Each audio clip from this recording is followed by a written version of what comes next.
रणदीप सुरजेवाला जी, दिग्विजय सिंह जी, वीरेंद्र रघुवंशी जी, हमारे candidates Gopal Singh ji, Haribabu Rai ji, Yadavindra Singh ji, Baijnath Yadav ji, stage पे Congress party के वरिष्ठ नेता, सीनियर नेता, भाइयों और बहनों, प्रेस के हमारे मित्रों और बहुत सारे जो यहां मुझे युवा दिख रहे हैं, आप सबका यहां बहुत बहुत स्वागत, नमस्कार।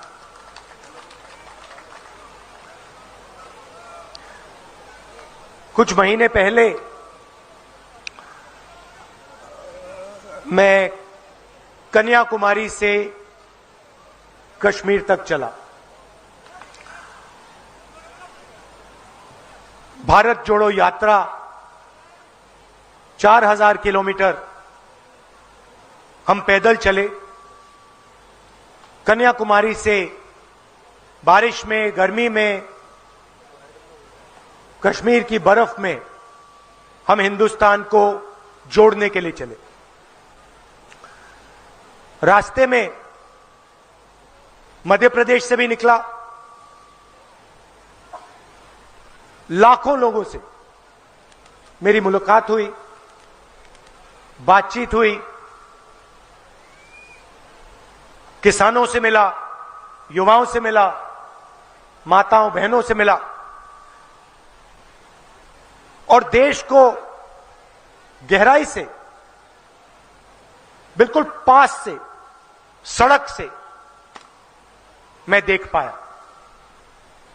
और इस यात्रा ने मुझे बदल दिया। एक दूसरी दृष्टि से, एक नए तरीके से मैं इस महान देश को देखने लगा। 2-3 सवाल मेरे दिमाग में थे। मैं अपने आप से इस यात्रा पे पूछ रहा था। पहला सवाल यह था कि ये करोड़ों लोगों का देश,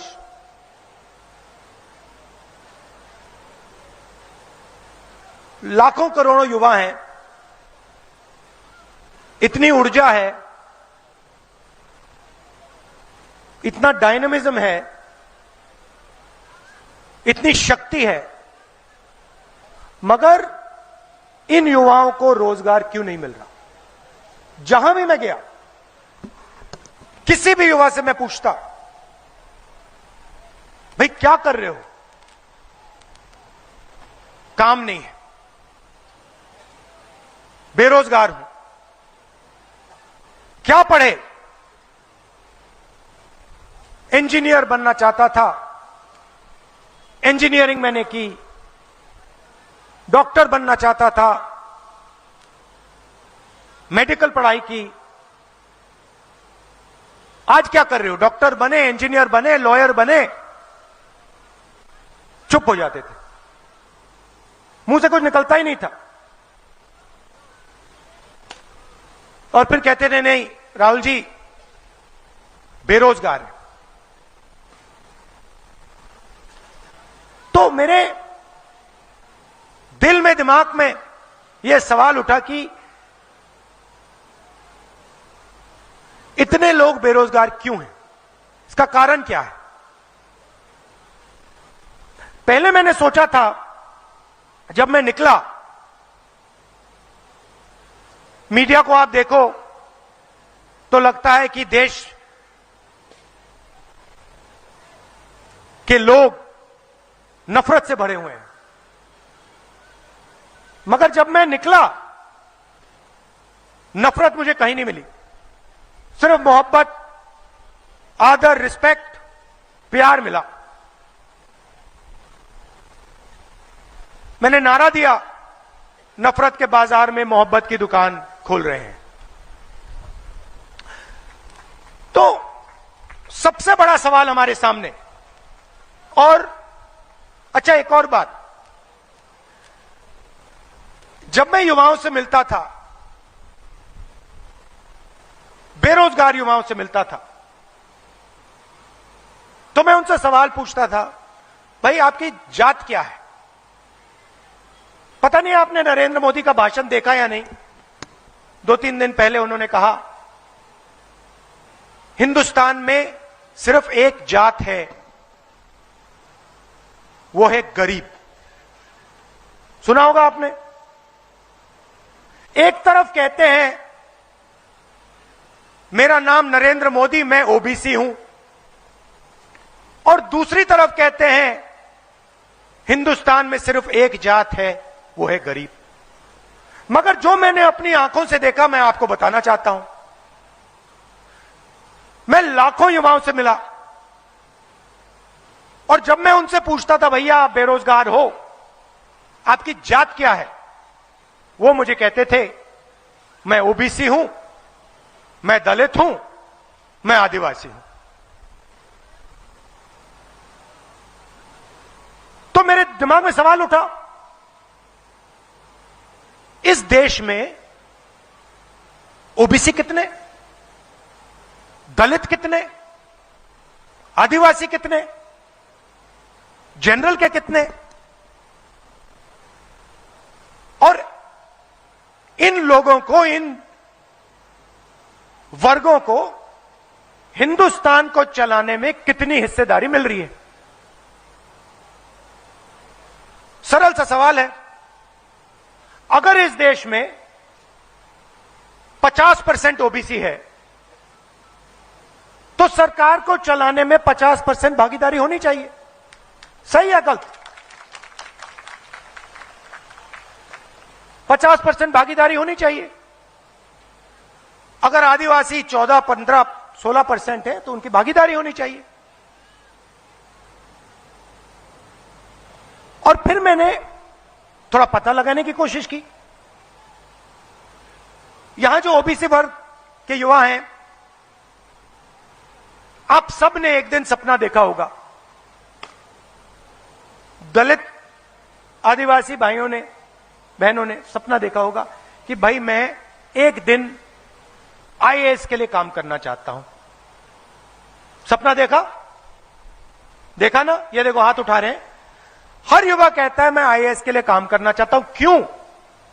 क्योंकि ये सब जानते हैं कि हिंदुस्तान की सरकार, मध्य प्रदेश की सरकार को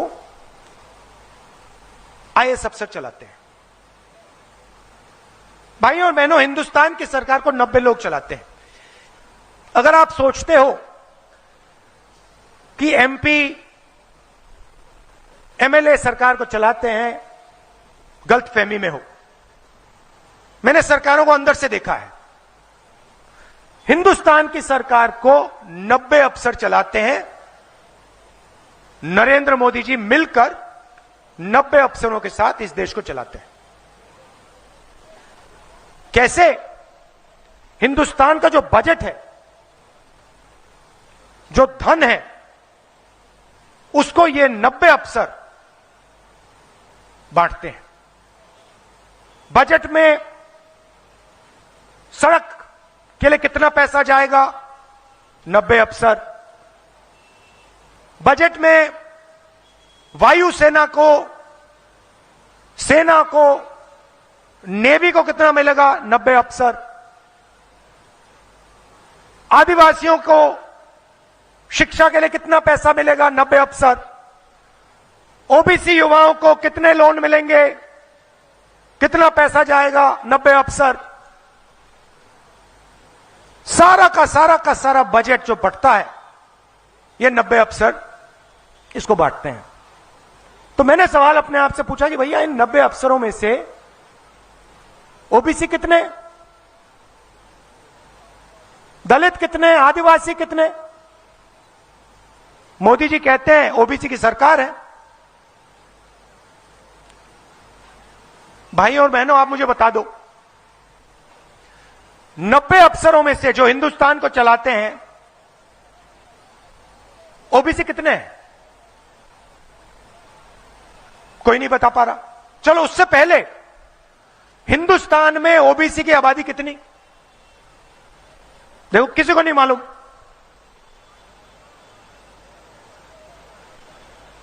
हिंदुस्तान में ओबीसी की आबादी कितनी, किसी को नहीं मालूम। हिंदुस्तान में 90 अफसर जो देश को चलाते हैं उसमें ओबीसी कितने, किसी को नहीं मालूम। अच्छा भैया, यह बता दो, हमारा जो बजट है लाखों करोड़ रुपए का,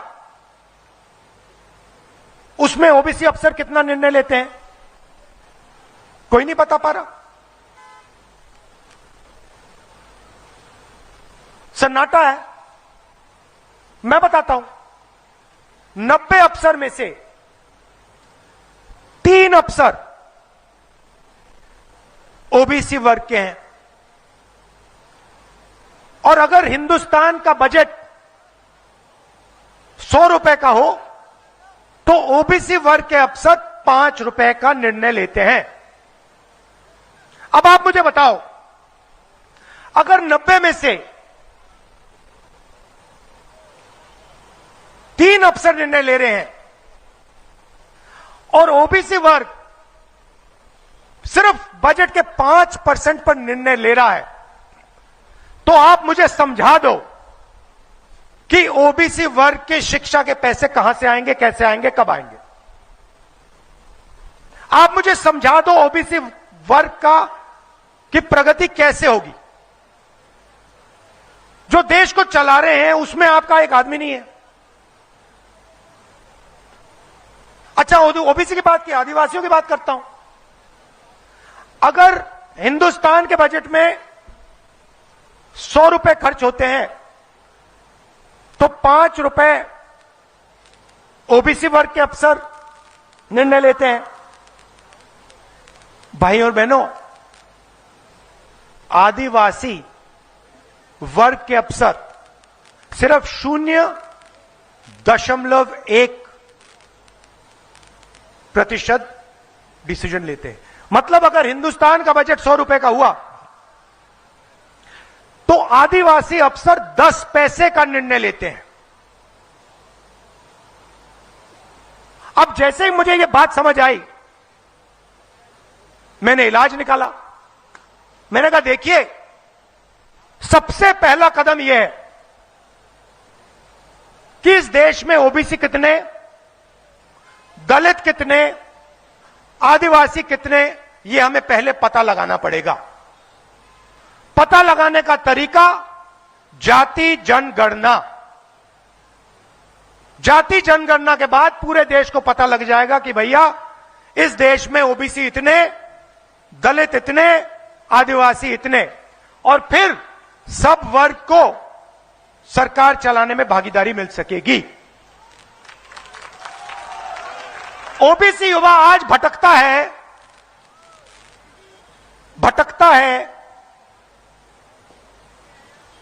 सड़क पर, बेरोजगार मिलता है। इसका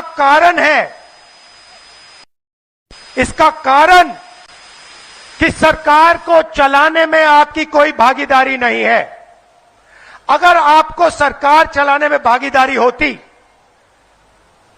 आपके लोग यहां बेरोजगार नहीं दिखाई देते। मैं छोटा सा उदाहरण देता हूं। छत्तीसगढ़ में हमने निर्णय लिया कि जो छत्तीसगढ़ का किसान है उसे हम छत्तीसगढ़ का फाउंडेशन की नींव बनाएंगे। और हमने 2-3 ऐतिहासिक निर्णय लिए। पहला निर्णय, छत्तीसगढ़ के किसानों का कर्जा माफ होगा। और जैसे ही हमारी सरकार बनी हमने कर दिया। दूसरा निर्णय, छत्तीसगढ़ के किसानों को, वहां धान ज्यादा उगता है, छत्तीसगढ़ के किसानों को 2,500 रुपए प्रति क्विंटल धान के लिए मिलेगा और वो बढ़ता जाएगा, वो रुकेगा नहीं। तो पहले 2,500 था, आज छत्तीसगढ़ में 3,200। रुपए प्रति क्विंटल धान मिलता है। अब बात समझिए, मैं बहुत गहरी बात बोल रहा हूं। उसके बाद हमने कहा कि जो मजदूर खेत में काम करता है उसको हम 7,000 रुपए डायरेक्ट बैंक अकाउंट में डालेंगे, और आज वो 10,000 रुपए का हो गया। अब हुआ क्या, जैसे ही हमने किसानों के जेब में पैसा डाला, मजदूरों के जेब में पैसा डाला, उनको सही दाम दिया, जो यहां पे आपको मिल नहीं रहा है। आपको गेहूं के लिए, सब्जी के लिए, धान के लिए सही दाम नहीं मिल रहा, तो आप सब कर्ज में हो, कर्ज लेते हो, फिर आपको आत्महत्या करनी पड़ती है। आप छत्तीसगढ़ में पूछिए आत्महत्या कितने किसान कर रहे हैं, आपको मिलेंगे नहीं। मैं किसानों से बात कर रहा था, मैंने उनसे पूछा, भैया बताओ आपके खेत का दाम क्या है। मैं हैरान हो गया, किसान मुझे कहता मुझे दाम नहीं मालूम। मैंने कहा ये क्या बोल रहे हो, तुम्हें अपने खेत का दाम नहीं मालूम? कहता नहीं मालूम। मैंने कहा क्यों? कहता मैं इस खेत को नहीं बेचूंगा, मैं कभी नहीं बेचूंगा इस खेत को, बेचने की जरूरत नहीं है, जेब में पैसा आ रहा है, कर्ज नहीं है, खेत को नहीं बेचूंगा, खेत को नहीं बेचूंगा, मुझे दाम क्या है उससे क्या लेना देना। तो किसानों को हमने उनकी जिंदगी बदल दी छत्तीसगढ़ में। हुआ क्या, किसान और मजदूर ने अपना पैसा खर्च किया। अच्छा, किसान और मजदूर पैसा कहां खर्च करेंगे? गांव में करेंगे, शहरों में करेंगे। तो सीधा का सीधा पैसा किसान के जेब से, मजदूर की जेब से छोटे दुकानदार की जेब में गया, और छत्तीसगढ़ की अर्थव्यवस्था गांव में और शहरों में चालू हो गई। अब बीजेपी दूसरी तरीके की सरकार चलाती है, किसानों से पैसा छीनते हैं। यहां पे किसी भी किसान से पूछ लो, फसल बीमा योजना का पैसा आपको मिला? नहीं मिला, नहीं मिला, नहीं मिल सकता। मैं बताता हूं किसको मिला। भाइयों और बहनों अच्छी तरह सुनिए,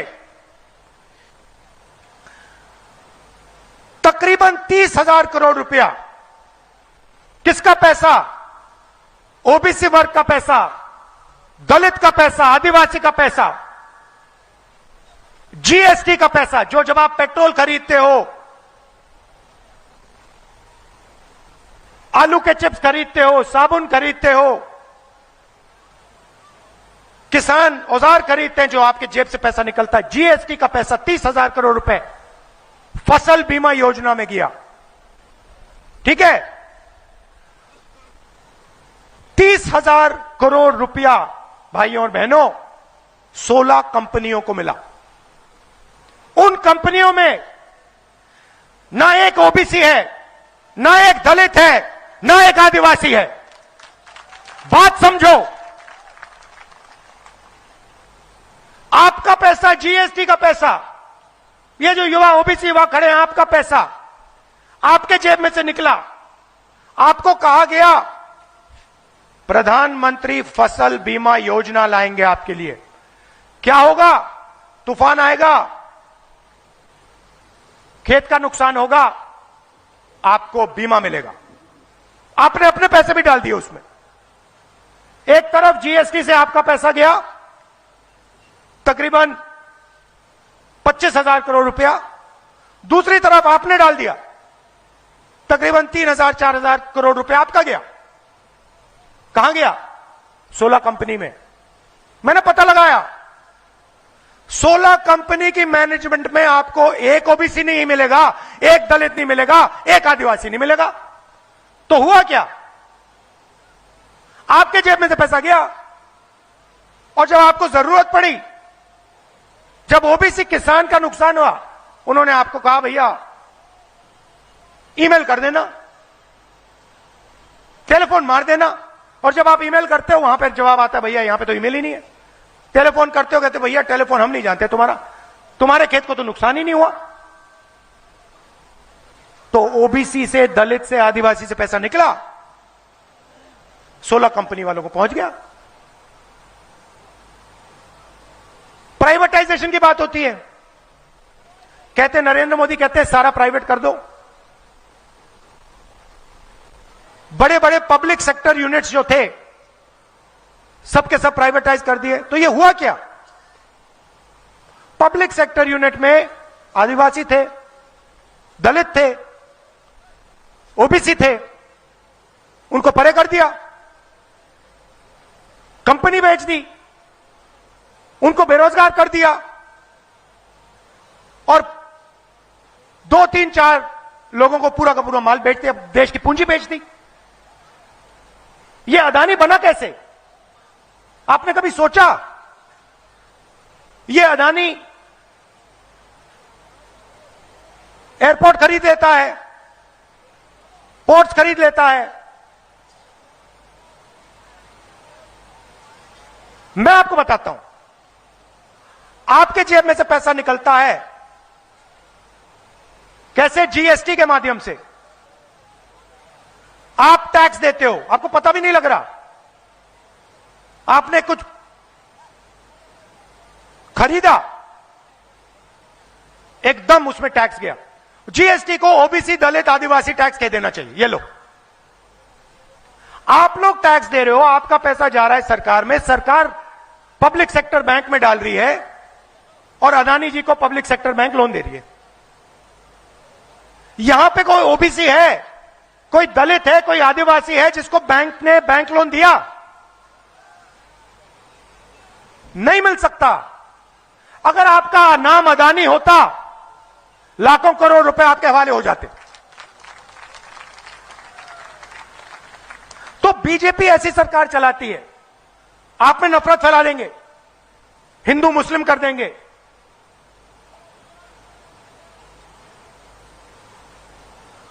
एक जात को दूसरी जात से लड़ा देंगे, और फिर आप जीएसटी में पैसा डालोगे।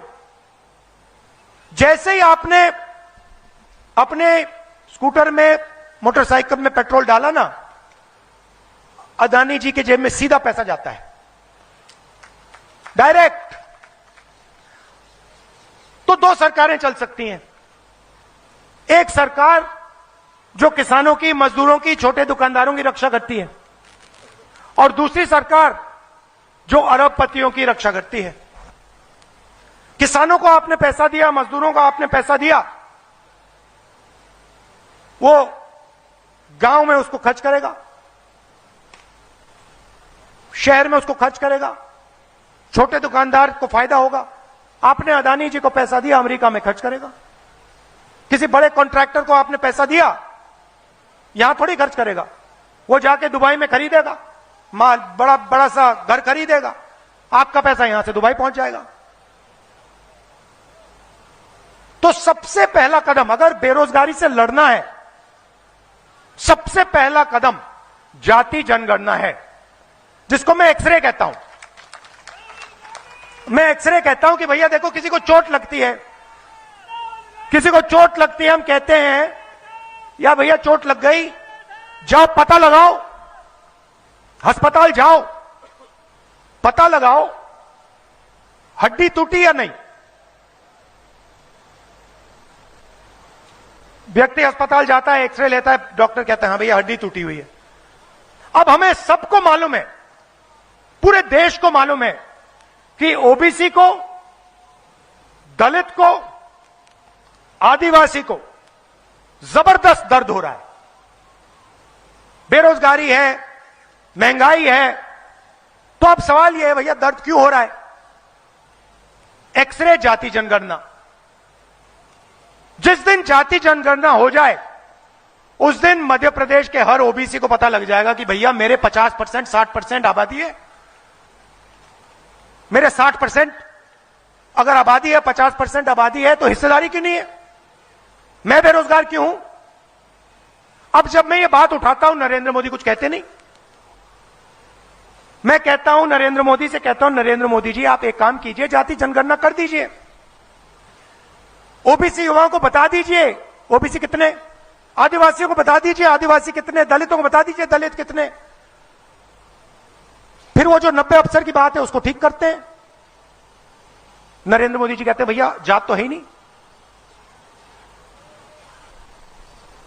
ओबीसी जात तो है ही नहीं, अपने आप को ओबीसी कहते हैं, मगर फिर कहते हैं जब जाति जनगणना की बात आती है कहते हैं भैया जात तो एक ही है, गरीब है हिंदुस्तान में। और मैं जहां कन्याकुमारी से कश्मीर गया, मुझे गरीब में कौन दिख रहा है? ओबीसी, दलित, आदिवासी।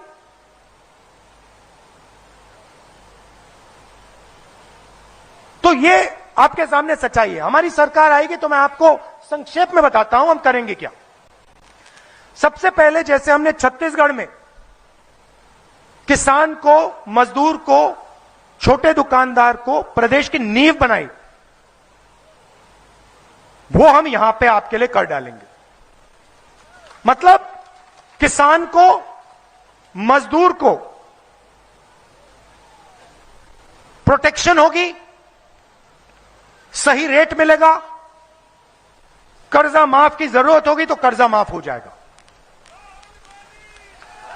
क्योंकि हम जानते हैं जब तक किसान और मजदूर मजबूत नहीं होगा तब तक छोटा दुकानदार, छोटा बिजनेस वाला मजबूत नहीं होगा, और जब तक छोटा बिजनेस वाला मजबूत नहीं होगा तब तक रोजगार नहीं मिल सकता। पूरा का पूरा कनेक्टेड है। आपने मध्य प्रदेश में किसान और मजदूर को मजबूत कर दिया, छोटा दुकानदार, छोटा व्यापारी मजबूत हो जाएगा, और उसके बाद एकदम रोजगार पैदा हो जाएगा। तो हम पहला काम किसान के लिए करेंगे, 27 लाख किसानों के लिए हम कर्जा माफ करने जा रहे हैं। मध्य प्रदेश के लिए 100 यूनिट बिजली 100 रुपए के लिए देने जा रहे हैं।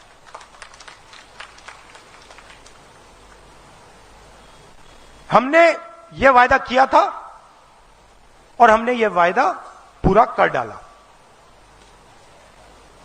पहले दिन हमारी कैबिनेट में हमने यह वायदा आपको पूरा करके दिखा दिया, और यही हम फिर से करने जा रहे हैं। नरेंद्र मोदी जी 14 लाख करोड़ रुपए हिंदुस्तान के सबसे बड़े उद्योगपतियों के लिए माफ किए हैं। 14 लाख करोड़ रुपए। और जब हम उनसे कहते हैं कर्जा माफ कीजिए किसानों का, वो कहते हैं नहीं करेंगे। तो 2 लाख रुपए तक का कर्जा मध्य प्रदेश की कांग्रेस की सरकार यहां किसानों के लिए माफ करने जा रही है। जो हमने छत्तीसगढ़ में किसानों के लिए किया, वहां पर सही रेट मिलता है धान के लिए, यहां पर हम 2,600 रुपए प्रति क्विंटल गेहूं के लिए मध्य प्रदेश के किसान को गारंटी करके देंगे।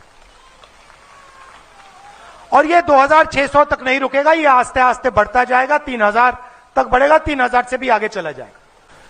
जैसे आपकी जरूरत बढ़ेगी वैसे इसका रेट बढ़ेगा। जैसे ही यह काम होगा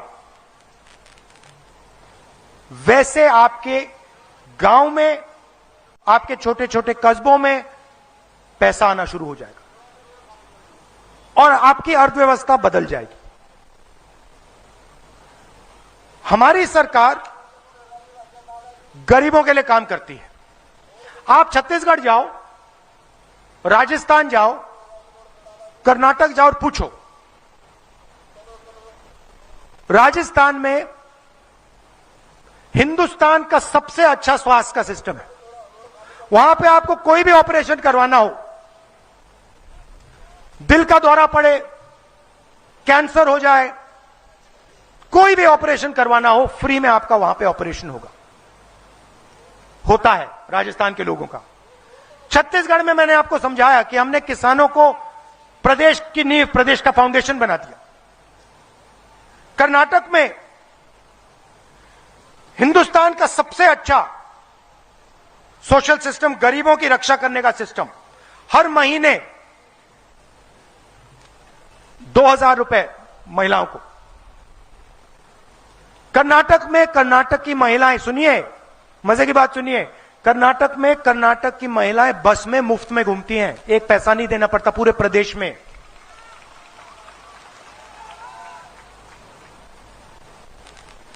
बीजेपी गैस सिलेंडर कितना का देती है?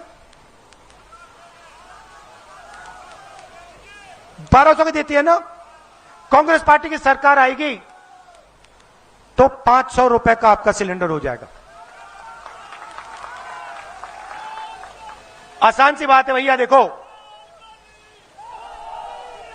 ये जो 600 रुपए है, सुनिए बात सुनिए, ये जो 600 रुपए है, आप क्या सोचते हो 600 रुपए कहां जा रहा है?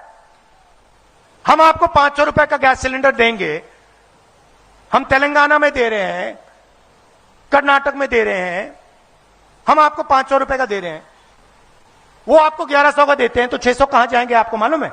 600 रुपए उनके कहां जाते हैं आपको मालूम है? उनके उद्योगपति दोस्त के जेब में जाते हैं।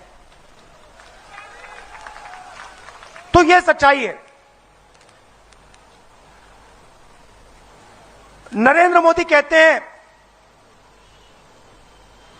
कि कांग्रेस पार्टी गरीबों की मदद नहीं करती। मनरेगा हम लाए, भोजन का अधिकार हम लाए, जमीन अधिकरण बिल हम लाए, पैसा कानून हम लाए। मुझे आप बता दो गरीबों के लिए उन्होंने क्या किया पिछले 10 साल में? एक योजना दे दो मुझे, एक योजना जो नरेंद्र मोदी ने गरीबों के लिए की। जीएसटी गरीबों की है क्या? नोटबंदी गरीबों की है क्या? किसान बिल गरीबों के हैं क्या? 14 लाख करोड़ रुपए गरीबों के लिए माफ किए क्या? अच्छा, एक नई चीज निकाली है। यहां पे हमारे आदिवासी भाई हैं, हम आपको आदिवासी कहते हैं। आप जानते हो हम आपको आदिवासी क्यों कहते हैं? आदिवासी का मतलब हिंदुस्तान की जमीन का पहला और असली मालिक। आदिवासी का यह मतलब है। वो आपको वनवासी कहते हैं। वनवासी का मतलब जो लोग जंगल में रहते हैं। शब्द के अंदर बहुत छुपा हुआ है। हम कहते हैं कि जमीन आपकी, पहले आप थे, बाद में दूसरे लोग आए, मतलब जमीन का हक आपको मिलना चाहिए, मतलब पैसा कानून होना चाहिए, मतलब जमीन का अधिकार होना चाहिए। जल जंगल जमीन का अधिकार आदिवासियों को मिलना चाहिए। वो कहते नहीं आप वनवासी हो। वनवासी का मतलब आप तो जंगल में रहते हो। भाइयों और बहनों, आपने बीजेपी के कभी किसी नेता को जानवर पर पेशाब करते हुए देखा है? किसी कुत्ते पर बीजेपी के नेता को पेशाब करते हुए देखा है आपने? नहीं देखा ना। मगर मैंने अपनी आंखों से बीजेपी के नेताओं को एक आदिवासी युवा के चेहरे पर पेशाब करते हुए देखा। तो जो वो जानवरों से नहीं करते हैं, वो हमारे आदिवासी भाइयों के साथ करते हैं। और वो चाहते हैं कि आप जंगल में रहो, आप जंगल में रहो। जल उनका, जमीन उनकी, जंगल उनका। आस्ते आस्ते जंगल कम होता जा रहा है। 15 साल में आपसे कहेंगे भैया जंगल खत्म हो गया, चलो सड़कों पे जाके भीख मांगो। हम कहते नहीं, आदिवासी हो, पहले मालिक हो। आपके बच्चे जो सपना देखना चाहते हैं वो सपना हम पूरा करने की कोशिश करेंगे। बीजेपी के नेता कहते हैं, आप सबसे कहते हैं, आप सबसे कहते हैं, यहां जो ओबीसी युवा खड़े हैं आपसे कहते हैं, नहीं मजे की बात सुनो, सबके सब ओबीसी युवा जो यहां हैं, दलित युवा हैं, आदिवासी युवा हैं, आप सबसे कहते हैं भैया एक बात करो, देखो हिंदी सीखो, अंग्रेजी मत सीखना, हिंदी सीखो। आप एक काम करो, किसी भी बीजेपी के नेता के पास चले जाओ, वो जो है क्या नाम है उसका, जो वीडियो आया जिसका, जो तोमर, वो जो वीडियो पे मतलब करोड़ों रुपए की बात कर रहा है, तोमर जी का लड़का भ्रष्ट, किसी भी ओबीसी बीजेपी के नेता से पूछो, भैया एक बात बताओ, तुम अपने बच्चों को हिंदी मीडियम में भेजते हो या अंग्रेजी मीडियम में भेजते हो? अंग्रेजी में। तो अपने बच्चों को अंग्रेजी सिखाते हैं और आपसे कहते भैया अंग्रेजी गलती से भी मत सीख लेना। मैं बताता हूं क्यों। क्योंकि अगर आप अंग्रेजी नहीं सीखोगे तो आप ग्लोबलाइज दुनिया में, इंटरनेट वाली दुनिया में, फेसबुक वाली दुनिया में सफलता नहीं प्राप्त कर पाओगे। वो चाहते हैं कि सबसे अच्छी नौकरियां, सबसे अच्छी पोजीशन उनके बच्चों को मिले, और जो देश का ओबीसी वर्ग है, दलित वर्ग है, आदिवासी वर्ग है, वो सड़कों पे बेरोजगार रहे, मजदूर बने। हिंदी की जगह है। मध्य प्रदेश में, उत्तर प्रदेश में, दिल्ली में किसी से बात करनी हो, व्यापार करना हो, हिंदी का प्रयोग कीजिए, हिंदी सीखिए, मना नहीं कर रहा हूं। जितनी हिंदी सीखोगे अच्छा है। मगर अगर आपके बच्चे किसी विदेशी कंपनी से व्यापार करना चाहें, कॉल सेंटर में काम करना चाहें, स्टार्टअप का बिजनेस शुरू करना चाहें, तो अंग्रेजी की जरूरत है। छत्तीसगढ़ में अंग्रेजी स्कूल का हमने जाल बिछा दिया पूरे प्रदेश में।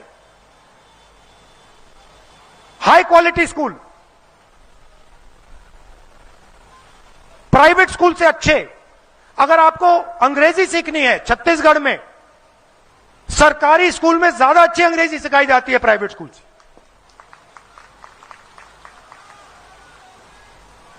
तो यह मैं आपसे कहना चाह रहा था। देखिए, चुनाव है, कांग्रेस पार्टी यहां जीतने जा रही है।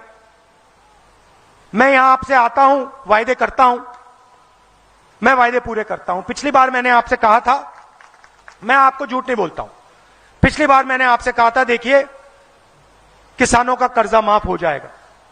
कर्जा माफ हमने पहली कैबिनेट मीटिंग में कर दिया। 15 लाख रुपए का वायदा नरेंद्र मोदी जी ने आपसे किया, हर बैंक अकाउंट में 15 लाख रुपए आएगा। हो गया पूरा क्या? उन्होंने कहा था नोटबंदी से काला धन मिट जाएगा, मिट गया क्या?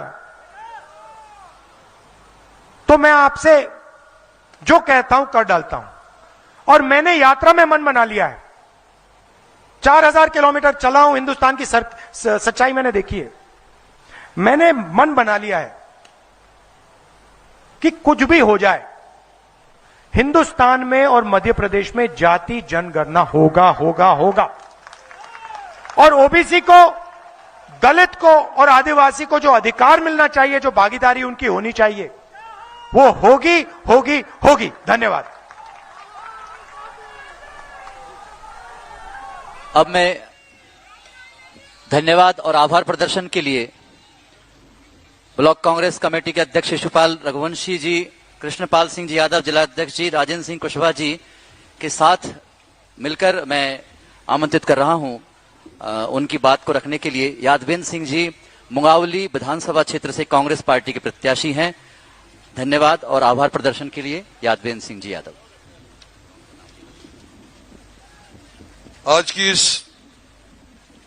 चुनावी सभा में उपस्थित हम सबके मार्गदर्शक परम सम्मानीय श्री राहुल गांधी जी एवं अशोकनगर जिले के गांव-गांव से पधारे हुए मेरे जनता जनार्दन, मेरी माताएं बहनें, आप लोग इस चिलचिलाती हुई धूप में माननीय राहुल गांधी जी को सुनने आए, अपना कीमती समय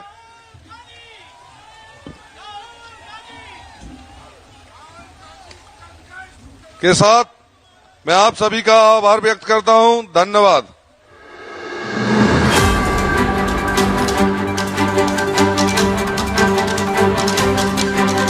माननीय राहुल गांधी जी का स्वागत नई सराय में